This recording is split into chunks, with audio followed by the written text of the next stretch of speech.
છેલ્લા 45 વર્ષથી હું પ્રભુની પૂર્ણ સમયની સેવામાં છું. 43 વર્ષ મેં ઇન્ડિયા એવરી હોમ ક્રુસેડમાં પૂર્ણ સમયની સેવા કરી છે અને ગુજરાતના અલગ અલગ વિસ્તારોમાં સુવાર્તાનું કામ ને ફોલોઅપ કામ ને ચર્ચ પ્લાન્ટેશનનું કામ ને પ્રમોશનલ વર્ક અને આ બધું જ 43 વર્ષ દરમિયાન એવરી હોમ ક્રુસેડમાં રહીને મેં કર્યું છે. અને છેલ્લા 4 વર્ષથી હું જીવન જ્યોત સેવામાં હું આગેવાની આપું છું. જીવન જ્યોત એક સંસ્થા છે અને એની જે સેવા છે સામાજિક સેવા અને આત્મિક સેવા, અને આ બંને સેવા એ જીવન જ્યોત આ દિવસોમાં કરે છે અને એમાં ગુજરાતમાં મારી આગેવાની છે. હમણાં જે રિસેન્ટલી થોડા દિવસો પહેલાં જ ખેડાની પાસે અમદાવાદની પાસે એક કેદેશપુર આપણું ક્રિસ્તી ગામ છે અને ત્યાં અમે એક વૃદ્ધાશ્રમની સ્થાપના કરી અને હું માનું છું કે ગુજરાતમાં સૌથી મોટું વૃદ્ધાશ્રમ જો હોય તો એ કેદેશપુરમાં કહી શકાય અને 20 વૃદ્ધોની ક્ષમતાવાળું ત્યાં વૃદ્ધાશ્રમ બનાવવામાં આવ્યું છે. ક્યારેક જો તમને સમય મળે ને એ બાજુ જો આવવાનું થાય તો અમદાવાદ અને ખેડાની વચ્ચે કેદેશપુર ગામ છે અને ત્યાં આ વૃદ્ધાશ્રમની સ્થાપના કરવામાં આવી છે. પ્રભુએ જે બોજ અને દર્શન અમને આપ્યું છે અને એ બોજ ને દર્શનને લઈને અમે એ કેદેશપુરમાં વૃદ્ધાશ્રમની સ્થાપના કરી છે. આ બધું જ પ્રભુની સેવાને માટે છે ને એ બધાને માટે પ્રભુનો જ હું આભાર માનું છું. આજે પામ સન્ડેનો દિવસ છે અને પામ સન્ડે પ્રભુ ઈસુ એના શિષ્યોની સાથે અને એના લોકોની સાથે યરુશલેમમાં પ્રવેશ કરે છે અને આજથી 2025 વર્ષ પહેલાં આ દિવસ એ તો બહુ જ મહાન દિવસ હતો અને એ દિવસે પ્રભુ ઈસુએ યરુશલેમમાં પ્રવેશ કર્યો અને એ દિવસને યાદ કરીને આજે આપણે પામ સન્ડેનો દિવસ આપણે ઉજવીએ છીએ.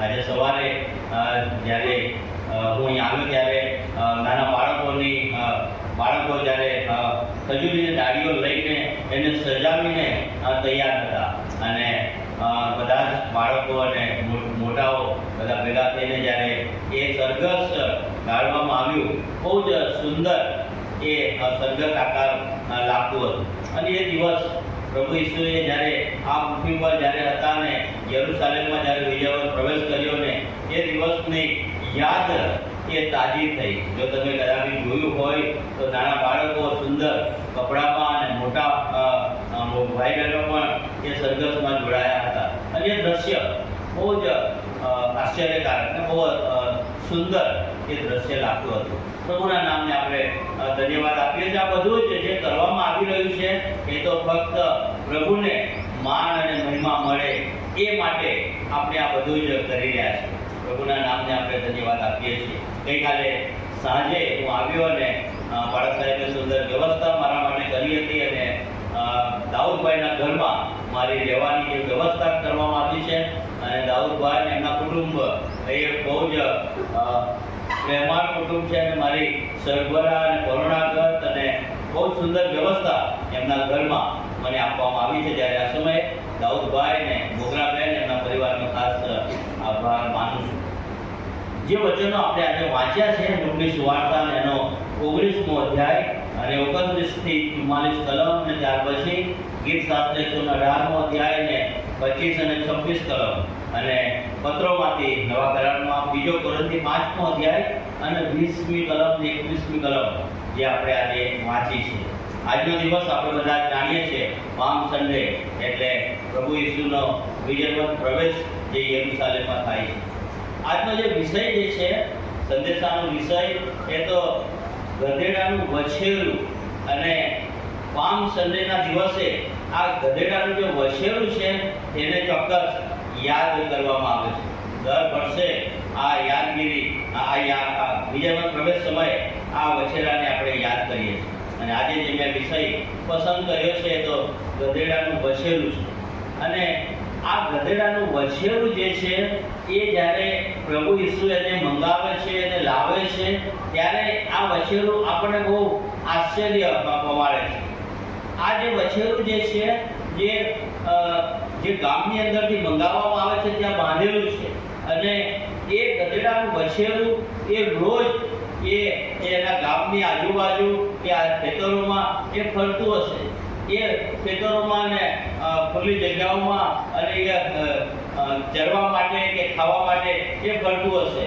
એની કોઈ વેલ્યુ બાકીના દિવસોમાં હતી નહીં. પણ ખજૂરીનો રવિવાર જ્યારે આવે છે ત્યારે પ્રભુ ઈસુ એ વછેરાને મંગાવે છે ત્યારે બહુ આપણને આશ્ચર્ય લગાડે એવી આ બાબત બને છે. રોજ એ રખડતું હતું, પણ ખજૂરીના રવિવારના દિવસે એ વછેરું એને બહુ જ માન મળે છે. એ વછેરા માટે લખવામાં આવ્યું છે કે લોકોએ પોતાના કપડાં કાઢીને એ માર્ગમાં પાથર્યા જ્યાં પ્રભુ ઈસુ યરૂશાલેમ તરફ પ્રવેશ કરી રહ્યા હતા. અને લોકોએ ઝાડની ડાળીઓ કાપીને એ માર્ગમાં પાથરી અને એની ઉપર થઈને એ કપડા પર ને ઝાડની ડાળીઓ પર થઈને આ વછેરું એક વિજયવંત પ્રવેશના દિવસે એ જઈ રહ્યું છે. રોજ રખડતું હતું પણ એને કોઈ પૂછતું નહોતું, પણ આજે એને કેટલું બધું માન મળી રહ્યું છે. આ વછેરું જે છે એ બહુ જ આશ્ચર્ય પમાડે એવી બાબત આજે આપણે જોઈએ છીએ. પ્રભુ ઈસુ ખ્રિસ્ત એ એના શિષ્યોની સાથે એ એના લોકોની સાથે બહુ જ મોટા સરઘસ આકારે એ યરૂશાલેમમાં એ પ્રવેશ કરી રહ્યા છે. ખજૂરીના રવિવારના દિવસે બહુ જ મોટું સરઘસ છે. અસંખ્ય લોકો ત્યાં એ સરઘસમાં જોડાયેલા છે. એના શિષ્યો ત્યાં પ્રભુ ઈસુની સાથે છે અને આવા સરઘસ આકારે યરૂશાલેમમાં પ્રભુ ઈસુ એ વિજયવંત પ્રવેશ કરે છે. એક સામાન્ય ગધેડાના વછેરા પર બેસીને પ્રભુ ઈસુ યરૂશાલેમમાં જાય છે. પ્રભુ ઈસુ એ તો શાંતિનો સંદેશ લઈને આ ભૂમિ પર આવ્યા છે. પ્રભુ ઈસુ એ તો નમ્રતાનું પ્રતીક છે. પ્રભુ ઈસુના માટે લખવામાં આવ્યું છે યશાયાના પુસ્તકની અંદર કે જેને કહે છે કે ગેટી પોતાના કાતરનાની આગળ મૂંગી રહે છે, એમ કહે છે એણે પોતાનું મોં ઉઘાડ્યું જ નહીં. મૂંગા મોએ એ બધું જ સહન કરી લીધું. બહુ જ નમ્રતા પ્રભુ ઈસુના જીવનની અંદર આપણે જોઈએ છીએ. અને એટલા માટે એ નમ્રતાનું પ્રતીક છે. એટલા માટે એ નમ્ર બનીને ગધેડાના વછેરા પર બેસીને યરૂશાલેમમાં એ વિજયવંત પ્રવેશ કરે છે. પ્રભુએ જો ધાર્યું હોત તો બીજું કોઈ સારું પ્રાણી એમણે મંગાવ્યું હોત કે જેની પર બેસીને એ યરૂશાલેમમાં પ્રવેશ કરી શકે. એ તો રાજાઓનો રાજા છે. એ તો પ્રભુઓનો પ્રભુ છે. મહાન પ્રભુ છે, જેણે સમગ્ર સૃષ્ટિની ઉત્પત્તિ કરી છે, જેણે મને ને તમને આપણને બનાવ્યા છે. અને એ સમગ્ર સૃષ્ટિ કરતા ઈશ્વર એ મોટો મહાન વ્યક્તિ, રાજાઓનો રાજા પણ ગધેડાના વછેરા પર બેસીને એ યરૂશાલેમમાં આવે છે. બહુ જ આશ્ચર્ય આપણને લાગે છે. મોટામાં મોટો વ્યક્તિ, એક મોટો રાજા કોઈ સારા પ્રાણી પર બેસીને એ યરૂશાલેમમાં પ્રવેશ કરી શકે. કોઈ સારામાં સારો ઘોડો એ મંગાવીને ઘોડા પર બેસીને યરૂશાલેમમાં પ્રવેશ કરી શકે.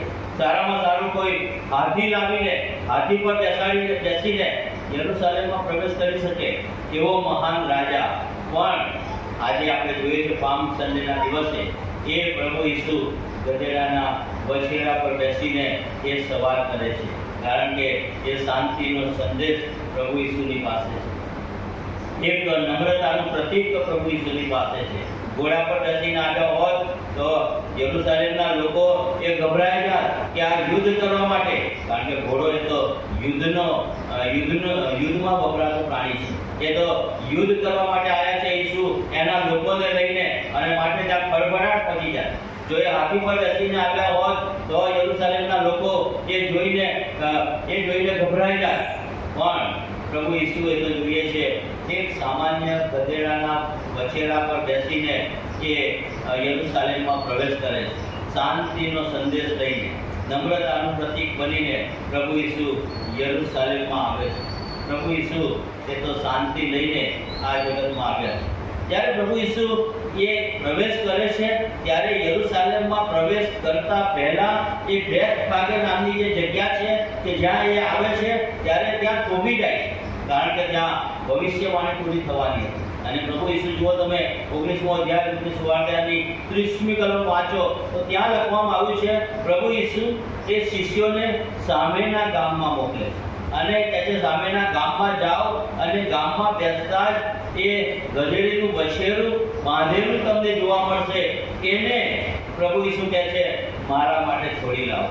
અને જો કોઈ કહે કે તમે એને કેમ છોડો છો તો તમે તેમને કહેજો કે પ્રભુને એનો કપ છે. અને આપણે જોઈએ છે આ પ્રભુના શિષ્યો કે જેમણે પ્રભુ ઈસુએ એમને આજ્ઞા આપી સામેના ગામમાં જાઓ અને બચેલું જે બાંધેલું છે એને મારે સારું છોડી લાવો. આ શિષ્યોના માટે પણ આ બહુ જ આશ્ચર્યજનક બાબત હતી કે આ પ્રભુ ઈસુ એ કેવું કહે છે સામેના ગામમાં જવાનું અને કોકનું ગધેડાનું બચેલું ત્યાં બાંધેલું હોય અને એને છોડીને લાવવાનું. એનો જે માલિક છે એ એમને શું કહેશે, એ એમને છોડવા દેશે કે નહીં, કેવી રીતે અમે એને લાવીશું. આ ઘણા બધા પ્રશ્નો કે ઘણા બધા ઉલઝન એમના મગજની અંદર હતા.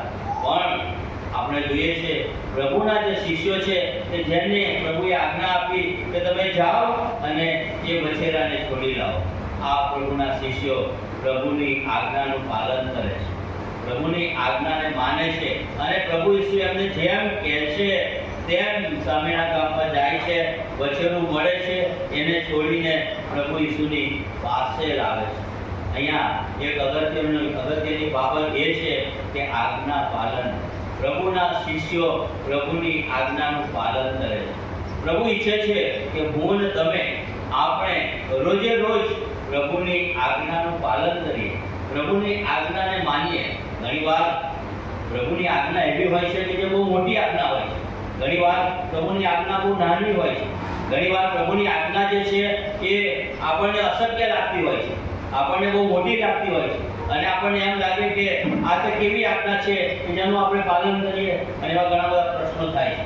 પણ પ્રભુના શિષ્યો જ્યારે ઈશ્વરની આજ્ઞા જ્યારે આવી ત્યારે એનું પાલન કરે છે અને જ્યારે પાલન કરે છે ત્યારે શું થાય, એ એમને સફળતા મળે છે. એ જાય છે ત્યાં ગામમાં, એ વછેરાને છોડીને લાવે છે, પ્રભુ ઈસુને આગળ એ મૂકે છે અને પ્રભુએ જેમ કીધું એમ તેઓએ કર્યું. ઈશ્વરની આજ્ઞાના પાલનમાં હંમેશા સફળતા છે, પ્રભુની આજ્ઞાના પાલનમાં એ હંમેશા વિજય છે. અને પ્રભુ ઈચ્છે છે હું ને તમે આપણે પ્રભુની આજ્ઞાનું પાલન કરીએ. જૂના કરારની અંદર જો આપણે ઉત્પત્તિનું પુસ્તક એનો 22મો અધ્યાય વાંચીએ તો ત્યાં પ્રભુની આજ્ઞાનું પાલન ત્યાં જોવા મળે છે. પ્રભુનો સેવક ઇબ્રાહિમ એ છે ઘડપણની અંદર જેને દીકરો થયો હતો અને એ દીકરાના માટે પ્રભુ ઈસુ એને આજ્ઞા આપે છે કે એ દીકરાને લઈને તું મોરિયા દેશમાં જા અને ત્યાં જે પર્વત હું તને બતાવું એના પર તું ત્યાંનું દહનયાપન કર. આ તો બહુ જ મોટી ને અઘરી આજ્ઞા હતી, બહુ જ સિરિયસ જેને કહી શકીએ એવી આ આજ્ઞા હતી. અને ઇબ્રાહિમના માટે આ તો બહુ જ મુશ્કેલ પડી આજ્ઞા હતી. પણ પ્રભુનો સેવક ઇબ્રાહિમ કહે છે એ પ્રભુએ જે આજ્ઞા આપી છે એ મારે પૂરી કરવાની છે. ઇબ્રાહિમ એ દરેક ઈશ્વરની આજ્ઞાનું પાલન કરનાર વ્યક્તિ હતો અને આપણે જોઈએ છે એ ઈશ્વરની આજ્ઞાનું પાલન કરે છે. અને એટલા માટે ઇબ્રાહિમના માટે લખવામાં આવ્યું છે કે સમગ્ર સૃષ્ટિનો એ આદિ પિતા છે અને બહુ જ આશીર્વાદિત વ્યક્તિ આ ઇબ્રાહિમ થાય છે. કેમ? કારણ કે ઈશ્વરની આજ્ઞાનું એણે પાલન કર્યું. અને ત્યાર પછી એ જૂના કરારમાં યુના પ્રબોધકના માટે આપણે જોઈએ છે ત્યાં લખવામાં આવ્યું છે કે પ્રભુની આજ્ઞા યુનાની પાસે આવી અને યુનાને કહે છે તારે નિનવે જઈને ત્યાં પ્રચાર કરવાનો.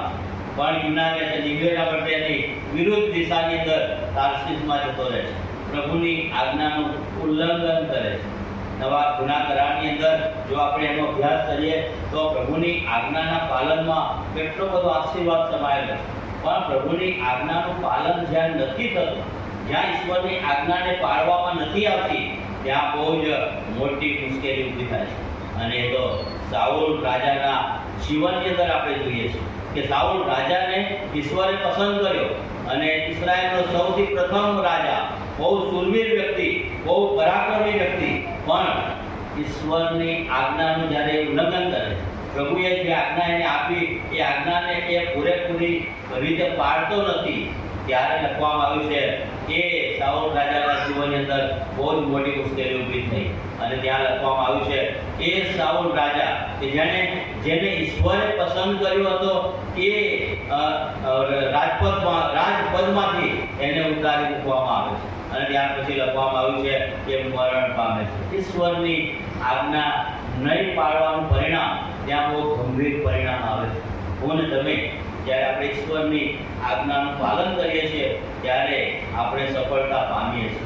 આ બે શિષ્યો કે છે સામેના ગામમાં ગયા, પ્રભુની આજ્ઞા જે પ્રમાણે હતી એ પ્રમાણે ગયા અને તેમણે જે કર્યું અને એમાં તેમને સફળતા મળી. બીજી બાબત આજે આપણે આ સંદેશામાં આજે આપણે જોઈએ છે 30મી કલમ, લુકની સુવાર્તા 19મો અધ્યાય અને 30મી કલમ, અને ત્યાં લખવામાં આવ્યું છે આ ગધેડીનું વછેરું એવું છે કે જેના પર કદી કોઈ બેઠું નથી, કદી કોઈએ સવારી કરી નથી, અને એવું આ ગધેડીનું વછેરું એ પ્રભુ મંગાવે છે. પ્રભુને કેવા જાનવરનો કપ છે કે જે વપરાયું નથી, જે નવું છે એવા નવા જાનવરનો ખપ પ્રભુને છે. એવી કે જે વપરાયા વગરનું, જેની પર કદી કોઈ સવાર થયું નથી, પ્રભુ એની પર સવાર થવા માંગે છે એવું વછેરું પ્રભુ આજે મંગાવે છે. પ્રભુને કેવા લોકોની જરૂર છે આજે? એવા લોકો કે જે જગતમાં રચ્યા પચ્યા ના હોય એવા લોકોની પ્રભુને જરૂર છે. જે લોકો દુનિયાની વાનામાં લાગેલા ના હોય, દુનિયાઈ ના હોય એવા લોકોની આજે પ્રભુને જરૂર છે. પ્રભુને એનો કપ છે. આ જે વછેરું જે છે એ વછેરું એ તો નવું હતું, બિલકુલ ફ્રેશ હતું, જેના પર કદી કોઈ બેઠું નથી.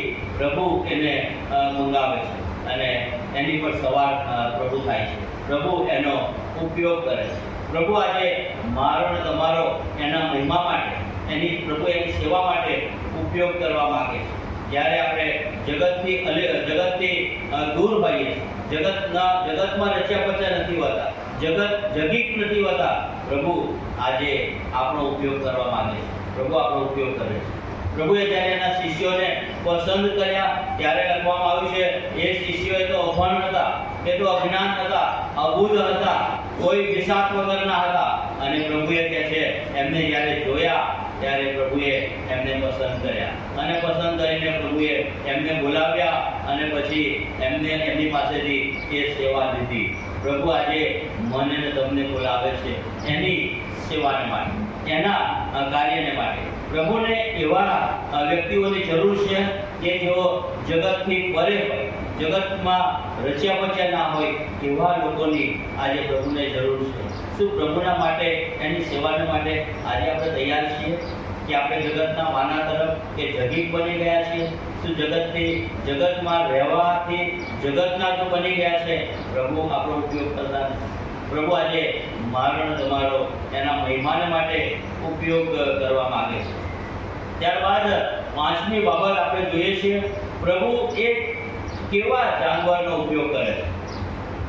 ગધેડીનું વછેરું એ તો લખવામાં આવ્યું, આપણે જોઈએ છીએ તો વછેરું જે છે એ તો બહુ તુચ્છ પ્રાણી છે. એનું નામ જ ગધેડું. કોઈને આપણે કહીએ આ તો ગધેડા જેવો છે, એટલે એને એક તુચ્છકારની રીતે આપણે બોલીએ છીએ, તુચ્છકારની રીતે આપણે એને જોઈએ છીએ. એ પ્રભુ ઈસુ એ ગધેડીનું વછેરું જે છે કે જેને મંગાવે છે, જેનો ઉપયોગ કરે છે, તુચ્છ પ્રાણી છે. પ્રભુ એ તુચ્છ પ્રાણીનો એ પ્રભુ ઉપયોગ કરે છે. પ્રભુને એવા લોકોની જરૂર છે જે તુચ્છ હોય.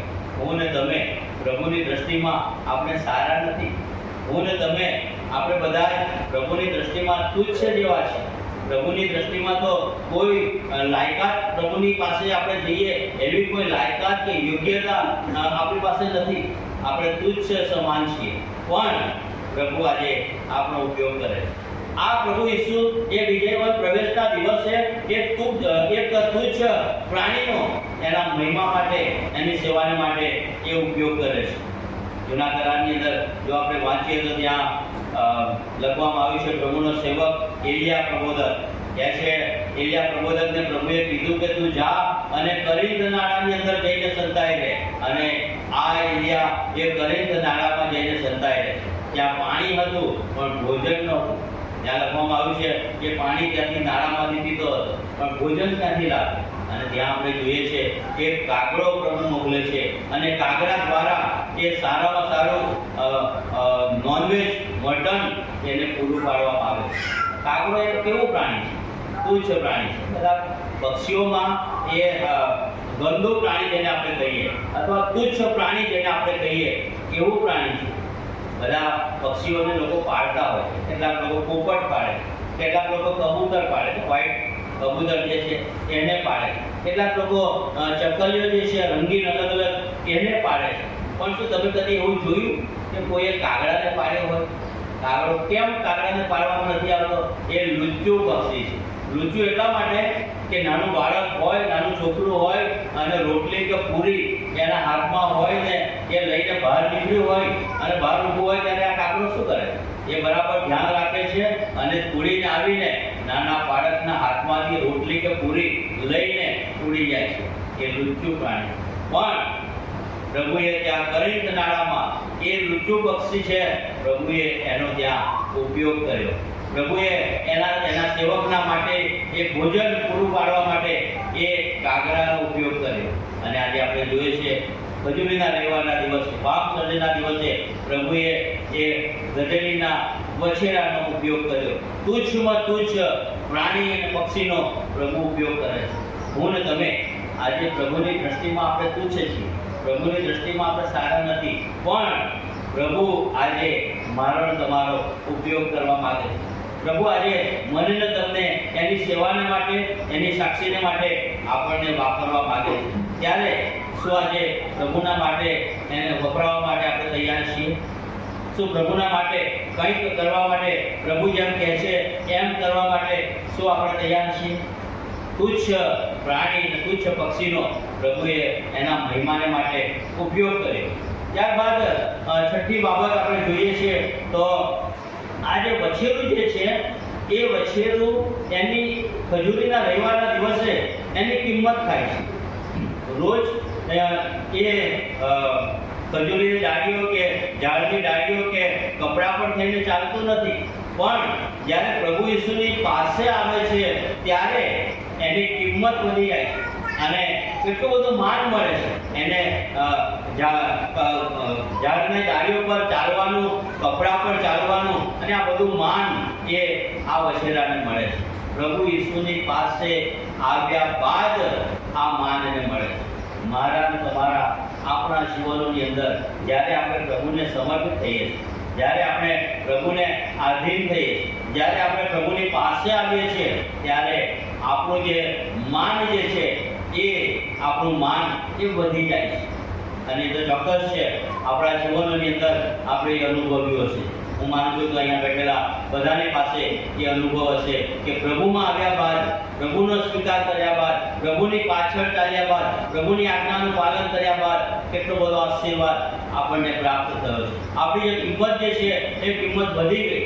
દાઉદ રાજા શું કહે છે જૂના કરારમાં? કહે છે હું ઉગરડાના કચરા સમાન હતો અને ત્યાંથી પ્રભુએ મને ઊંચકીને યરૂશલેમની રાજગાદી પર મને સ્થાપિત કરી, મને ઇસ્રાયેલની રાજગાદી પર મને સ્થાપન કરવામાં આવ્યું. દાઉદ એ પોતાની જે કિંમત છે એ કિંમતને જાણે છે, સમજે છે કે હું વિશ્વાસ વગરનો હતો, ઉકરડાના કચરા સમાન પોતાની જાતને એ ગણાવે છે. અને પ્રભુએ કહે છે એ કચરામાંથી મને ઉચકીને ઇસ્રાયેલનો રાજા મને બનાવ્યો. કેટલું બધું માન મળ્યું. જ્યારે માણસ પ્રભુની પાસે આવે છે ત્યારે આ માન એને પ્રાપ્ત થાય છે. તમે કોલગેટ જે આપણે સવારમાં કોલગેટ પેસ્ટ જે આપણે સવારમાં વાપરીએ છીએ, એ કોલગેટ પેસ્ટ એ એનો જે બનાવનાર છે એનું નામ છે વિલિયમ કોલગેટ. અને એ વિલિયમ કોલગેટ એ બહુ નાનો હતો ત્યારથી એણે પોતાનું જીવન એ પ્રભુને સમર્પિત કરેલું હતું. અને એ નાનપણથી એ પ્રભુના મહિમા માટે, પ્રભુની સેવા માટે કંઈક કરવું છે એવું એ માનતો હતો. અને પોતાની જે આવક થતી હતી એ આવકનો 90મો ભાગ એ પ્રભુ ઈસુને એની સેવાને માટે આપી દેતો હતો. કોણ આજે એવું કરી શકે કે પોતાની આવકનો 90મો ભાગ એ પ્રભુ ઈસુને આપી દે? 10,000 રૂપિયા પગાર હોય તો 9,000 રૂપિયા સેવામાં આપી દેવાના, 1,000 પોતાના માટે રાખવાના. આવું કોણ કરી શકે? વિલિયમ કોલગેટ કહે છે 90મો ભાગ પ્રભુને આપતો હતો અને એ પ્રમાણે એણે પ્રભુના મહિમાને માટે એણે સેવા કરી. અને ત્યાર પછી લખવામાં આવ્યું છે એ છોકરો ત્યારે મોટો થયો ને એ જે કોલગેટ કંપનીમાં એટલો બધો આશીર્વાદિત થયો કે સમગ્ર વિશ્વની અંદર એ કોલગેટ જે છે એ આજે બહુ પોપ્યુલર છે, બહુ પ્રખ્યાત થઈ ગયું છે. સવારમાં ઉઠે ત્યારથી જ લોકો એ કોલગેટને દર્શે છે, એને યાદ કરે છે અને એ તો વિલિયમ કોલગેટ. પ્રભુની પાસે આવ્યા બાદ એની જે કિંમત છે એ કિંમત વધી ગઈ, એનું જે માન છે એ માન ત્યાં વધી જાય છે. પ્રભુની પાસે જ્યારે આપણે આવીએ છીએ ત્યારે આપણી કિંમત વધી જાય છે. ત્યાર પછી સાતમી બાબત આપણે જોઈએ છીએ, આ જે વછેરું જે છે એ વછેરું એ જ્યારે પ્રભુ ઈસુની પાસે આવે છે ત્યારે એને એક ચિહ્ન મળે છે. એક ચિહ્ન પ્રભુ ઈસુ એક વછેરાને એ આપે છે. તમે જો ભૂખરા કલરનું જો ગધેડું જોયું હોય, ભૂખરા કલરનું, વ્હાઇટ કલરનું નહીં, પણ એ ભૂખરા કલરનું જે ગધેડું હોય છે એની પીઠ ઉપર એ ભૂખરા કલર એ એક લાંબો પટ્ટો હોય છે એની પીઠ ઉપર અને એક આડો લીટો હોય છે. અને આ તો વધસ્તંભનું ચિહ્ન આ વછેરાને એ મળેલું છે. વધસ્તંભનું ચિહ્ન, કારણ કે પ્રભુ ઈસુ એ વછેરા પર બેસીને એ યરૂશાલેમમાં પ્રવેશ્યા હતા અને એ વછેરું પ્રભુ ઈસુની પાસે આવ્યું ત્યારે એ પ્રભુ ઈસુએ એને એક ચિહ્ન આપ્યું. વધસ્તંભનું ચિહ્ન એ વછેરાની પીઠ ઉપર આપણે જોઈએ છીએ. તમે બહુ ધ્યાનથી જોજો, એ ભૂખરા કલરનું ગધેડું જો હશે તેની પીઠ પર એ વધસ્તંભનું ચિહ્ન હશે. પ્રભુ ઈસુની પાસે આવ્યા બાદ આ વછેરાને વધસ્તંભનું ચિહ્ન મળ્યું. હું ને તમે આપણે ગધેડા જેવા આપણે કહી શકીએ, તુચ્છ છીએ. પ્રભુની દ્રષ્ટિમાં આપણે સારા નથી, પ્રભુની દ્રષ્ટિમાં આપણે પવિત્ર નથી, પ્રભુની દ્રષ્ટિમાં એ આપણે યોગ્ય નથી, તુચ્છ પ્રાણી છીએ આપણે. પણ પ્રભુ ઈસુની પાસે જ્યારે આપણે આવીએ છીએ, પ્રભુને આધીન થઈએ છીએ, પ્રભુ આપણને એક ચિહ્ન આપે છે. તમને ખબર છે કયું ચિહ્ન પ્રભુએ આપણને આપ્યું છે? ગધેડીના વછેરા પર પ્રભુ ઈસુ સવાર થયા ત્યારે એને વધસ્તંભનું ચિહ્ન આપ્યું. મને ને તમને પ્રભુ આપણને કયું ચિહ્ન આપે? અને એ તો છે 1 પીતર 2 અધ્યાય અને એની 9મી કલમ. અને ત્યાં એ ચિહ્ન પ્રભુએ મને ને તમને આપેલું છે. કહે છે તમે રાજમાન્ય યાજક વર્ગ છો. પ્રભુએ આપણને આ પદ આપેલું છે, આ ચિહ્ન આપેલું છે. તમે કોઈ સામાન્ય વ્યક્તિ નથી, ભલે આપણે પોતે તુચ્છ છીએ, પણ પ્રભુ ઈસુની પાસે જ્યારે આવીએ છીએ ત્યારે પ્રભુ આપણને એક ચિહ્ન આપે છે અને એ તો ચિહ્ન છે તમે તુચ્છ નથી પણ રાજમાન્ય યાજક વર્ગ છો. કેટલું મોટું પદ પ્રભુ આપણને આપે છે. અને પછી લખવામાં આવ્યું છે તમે પવિત્ર પ્રજામાંના છો. તમે કોઈ સામાન્ય લોકો નથી, કોઈ સામાન્ય પ્રજાના લોકો નથી, પ્રભુના પવિત્ર પ્રજાના તમે કે છે લોકો છો. અને ત્યાર પછી લખવામાં આવ્યું છે તમે કે છે પ્રભુની પસંદ કરેલી જાતિના લોકો છો. કોઈ સામાન્ય જાતિના લોકો નથી. પ્રભુએ આપણને પસંદ કર્યા છે. પ્રભુની પસંદ કરેલા જાતિના લોકો આપણે છીએ. અને પછી આગળ લખવામાં આવ્યું છે તમે ઈશ્વરના દેવના ખાસ લોકો છો. કેટલી ગજબની વાત પ્રભુએ આપણા માટે કરી છે. કોઈ સામાન્ય બાબત પ્રભુએ આપણને કીધી નથી. તમે કહે છે પ્રભુના ખાસ લોકો છો. જે ઈશ્વર જગતનો સૃષ્ટિકર્તા છે, જે ઈશ્વર જગતનો જે સમગ્ર સૃષ્ટિનો રાજા છે, જેની પાસે સર્વ સત્તા છે, એના ખાસ લોકો આપણે છીએ. કેટલું મોટું બિરુદ પ્રભુએ મને અને તમને આપણને આપેલું છે. માણસ જ્યારે પ્રભુની પાસે આવે છે ત્યારે એને આ ચિહ્ન આપે છે, ત્યારે પ્રભુ આ બિરુદ એને આપે છે. અને પ્રભુએ એ બિરુદ મને ને તમને આપણને આપેલું છે કે આપણે પ્રભુના ખાસ લોકો છે, પ્રભુની પસંદ કરેલી જાતિના લોકો છે, પ્રભુની પવિત્ર પ્રજા છીએ અને રાજમાન્ય યાજકના આપણે લોકો છીએ. બહુ જ મોટું બિરુદ પ્રભુએ આપણને આપ્યું છે. આ જે વછેરું જે છે એ વછેરું કહે છે પ્રભુની પાસે આવ્યું ત્યારે એને ચિહ્ન મળ્યું અને આ ચિહ્ન પ્રભુ આપણને આપવા માંગે છે. ત્યારબાદ 40મી કલમ જો આપણે વાંચીએ લુકની સુવાર્તા 19મો અધ્યાય 40મી કલમ, અને ત્યાં લખવામાં આવ્યું છે કે એ સરઘસ આકારે જ્યારે પ્રભુ ઈસુ યરૂશાલેમમાં જ્યારે પ્રવેશી રહ્યા હતા, લોકો પ્રભુનો વાહવાહ કરતા હતા, લોકો હોસાના હોસાના પુકારતા હતા, લોકો પ્રભુની સ્તુતિ કરતા હતા. અને એવા સમયે કે છે ફરોશીઓએ એ વાત સાંભળી ત્યારે ફરોશીઓએ કે છે વિરોધ કર્યો. નાના બાળકો આજે સરઘસ આકારે જ્યારે આ મોરતલાવ ગામથી ચારે બાજુ જ્યારે નીકળ્યા ત્યારે નાના બાળકો હોસાના હોસાના હોસાના પુકારતા, પ્રભુનો જય જયકાર કરતા. એ સમયે યરૂશાલેમમાં જ્યારે પ્રવેશ કરતા હતા પ્રભુ ઈસુ, લોકો કે છે આ પ્રભુની સ્તુતિ કરતા હતા, હોસાના હોસાના પુકારતા હતા. ફરોશીઓને એ ગમ્યું નહીં, અને માટે ફરોશી લોકો એ ઈસુને કહે છે તારા લોકોને ધમકાવ કે તેઓ તારી સ્તુતિ ના કરે, તને હોસાના હોસાના કહે નહીં, તારું નામ એ બુલંદ બનાવી રહ્યા છે એ કરે નહીં. અને આ ફરોશી લોકોને એ ગમ્યું નહીં, માટે ઈસુને આ પ્રમાણે કહે છે. ઈસુ બહુ સરસ જવાબ આપે છે આ ફરોશી લોકોને. કહે છે જો તેઓ મારી સ્તુતિ નહીં કરે તો પથ્થરા પોકારી ઉઠશે. કે જો તેઓ મારો જય જયકાર નહીં કરે, જો તેઓ મારા નામને હોસાના હોસાના નહીં કહે તો કહે છે પથ્થરા પોકારી ઉઠશે. અને પથ્થરા પોકારી ઉઠશે, શું આપણે કદી એવો વિચાર કર્યો કે પથ્થરા એ પોકારી ઉઠે? કદી પથ્થરા કદી બોલી શકે? પ્રભુ તો સર્વશક્તિમાન છે, એ તો ધારે તો પથરામાંથી પણ અવાજ કાઢી શકે. જૂના કરારની અંદર આપણે જોઈએ છીએ પ્રભુ કેટલા બધા ચમત્કારો આપણે જોયા છે. મૂસા જ્યારે ઇસ્રાયેલી લોકોને લઈને અરણ્યમાંથી પસાર થતો હતો એ વચનના દેશમાં જવા માટે, ત્યારે એ 40 વર્ષ દરમિયાન કેટલા બધા ચમત્કારો આપણે જોઈએ છીએ. નવા કરારની અંદર પ્રભુ ઈસુએ કેટલા બધા ચમત્કારો કર્યા છે, જે મોટા મોટા ચમત્કારો છે, જેને નાના ચમત્કારો કહી શકાય નહીં. 4 દિવસનો લાજરસ મરેલો એને જીવતો કરવો એ કેટલો મોટો ચમત્કાર છે. 5 રોટલી અને 2 માછલીમાંથી 5000 માણસોને જમાડવા એ કેટલો મોટો ચમત્કાર છે. એક આંધળા માણસ, જન્મથી આંધળા માણસને પ્રભુએ સાજાપણું આપ્યું અને દેખતો કર્યો, કેટલો મોટો ચમત્કાર છે. નાના ગામની અંદર ત્યારે લગ્ન પ્રસંગની અંદર દ્રાક્ષારસ ફૂટ્યો ત્યારે પાણીનો દ્રાક્ષારસ બનાવ્યો, કેટલો મોટો ચમત્કાર છે. આપણો પ્રભુ એ મહાન પ્રભુ છે.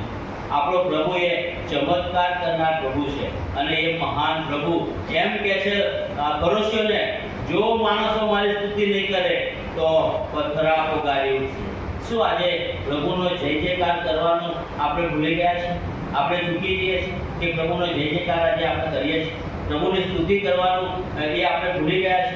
પ્રભુ ઈચ્છે છે હું ને તમે રોજે રોજ આપણે પ્રભુનો આભાર માનીએ, રોજે રોજ પ્રભુની સ્તુતિ કરીએ, રોજે રોજ પ્રભુના નામને આપણે ઊંચું કરીએ, એને રોજે રોજ એનો આભાર માનીએ. ગીતશાસ્ત્રમાં લખવામાં આવ્યું છે એના સર્વ ઉપકારો તું કદાચ ભૂલી જઈશ નહીં. કેટલા બધા ઉપકારો પ્રભુએ આપણા પર કર્યા છે.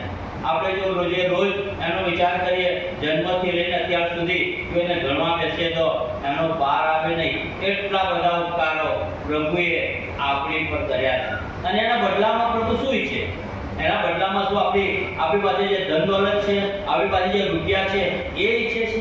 આપણી પાસે જે કંઈ છે આ જગતની અંદર પ્રભુ એ ઈચ્છે છે?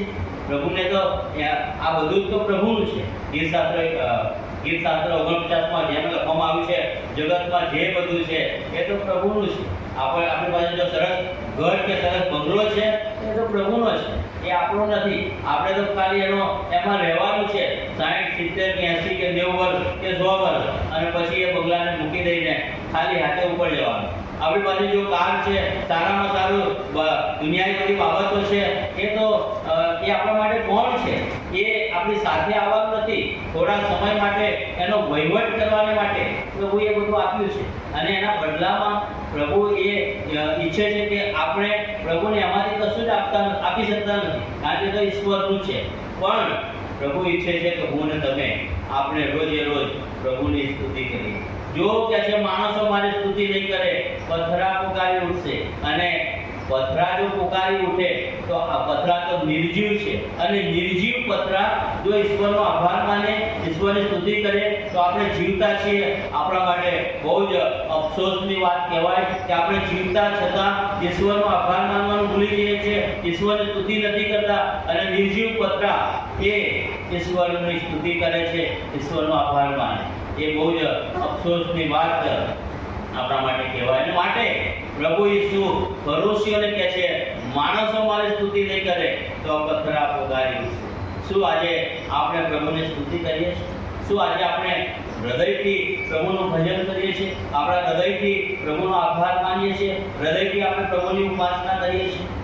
આપણે પ્રભુના ઘરમાં બેઠા હોઈએ છીએ, પણ આપણું જે ધ્યાન છે, આપણું જે મન છે, એ તો કંઈક બીજે હોય છે. આપણું ધ્યાન, આપણું મન એ તો આપણા ઘરે હોય છે, બીજી તરફ હોય છે. આપણે પ્રભુની સ્તુતિ કરીએ, પ્રભુનો આભાર માનીએ સાચા હૃદયથી, એ પ્રભુની ઈચ્છા છે. અને પ્રભુ ઈચ્છે છે કે આપણે રોજે રોજ પ્રભુની સ્તુતિ કરીએ. પ્રભુ કહે છે, માણસો મારી સ્તુતિ નહીં કરે તો પથ્થરા પોગારી ઉઠશે.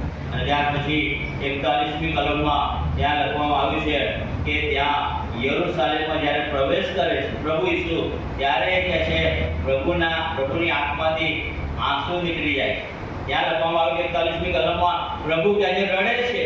યરૂશાલેમમાં વિજયવંત પ્રવેશ કરતી વખતે ત્યાં પ્રવેશ કરતા યરૂશાલેમની સ્થિતિ જે છે, યરૂશાલેમના લોકો જે છે, એને જોઈને ઈસુ રડી પડે છે. પ્રભુ કેટલી વાર બાઇબલમાં એ રડ્યા છે તમને ખબર છે? 2 વાર પ્રભુ ઈસુ રડેલા છે. એક તો યોહાનની સુવાર્તાના 11મા અધ્યાયમાં ત્યાં 35મી કલમ જો વાંચો તો ત્યાં લખવામાં આવ્યું છે, પ્રભુ ઈસુ જ્યારે લાજરસની કબર પાસે જાય છે, એ લાજરસ કહે છે 4 દિવસ પહેલા મૃત્યુ પામેલો હતો, અને એ ત્યાં કબર આગળ જઈને ઈસુ કહે છે રડે છે. અહીંયા 41મી કલમમાં લખવામાં આવ્યું છે, યરૂશાલેમમાં પ્રવેશ કરતી વખતે યરૂશાલેમની દશા જોઈને એ પ્રભુ ઈસુને રડવું આવે છે. એની આંખમાંથી આંસુ આવી જાય છે.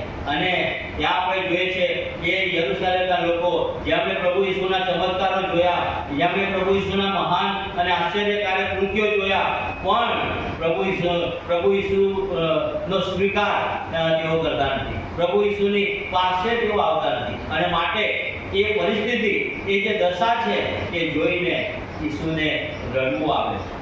શું આજે આપણું જીવન એવું છે કે જે આપણું જીવન જોઈને પ્રભુને હર્ષ થાય કે આનંદ થાય? શું પ્રભુ આજે આપણા જીવનને જોઈને રડી રહ્યા છે? શું આજે આપણે પ્રભુને રડાવી રહ્યા છે આપણા જીવનથી? જો પ્રભુને આજે આપણે રડાવી રહ્યા હોય તો એક દિવસ એવો આવશે કે એ જે આ પૃથ્વી પર જે પ્રભુને રડાયા છે, એ દિવસે પ્રભુ આપણને રડાવશે. અને એ રડવાનું તો બાઇબલમાં લખવામાં આવ્યું છે, એ તો સાર્વકાલિક કે સદાકાળનું રડવાનું છે. એ 60, 70 કે 80 કે 90 વર્ષનું નહીં હોય. અહીંયા આપણે જોઈએ તો પ્રભુ ઈસુ યરૂશાલેમની દશાને જોઈને એ પ્રભુ ઈસુ રડે છે.